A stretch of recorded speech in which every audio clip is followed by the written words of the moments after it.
Nah, suara ngorok ya yang sering terjadi di Vario 125 yang lama ya. Jadi di cover radiator ini oblak seperti ini. Ini terjadi karena di bagian dalamnya itu udah longgar bautnya ya. Yuk kita bongkar ya.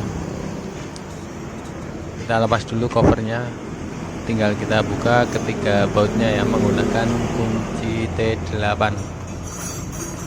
Ini sering terdengar suara getar atau ngorok ya di seputaran radiator ini.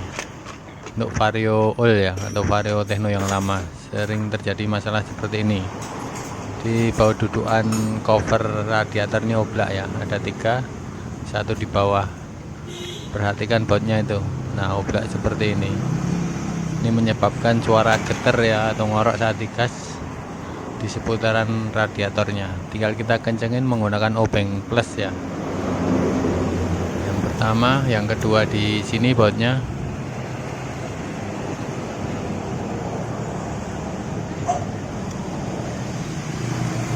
Terus selanjutnya yang ketiga di bawah ini ya, kita kencengin ketiganya.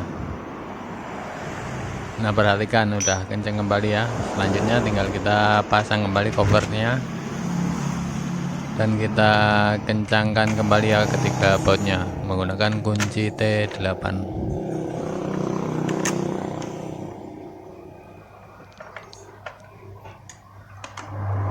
Oke, udah kenceng ya. Perhatikan sekarang udah nggak getar lagi ya. Oke, sampai di sini videonya. Semoga bermanfaat.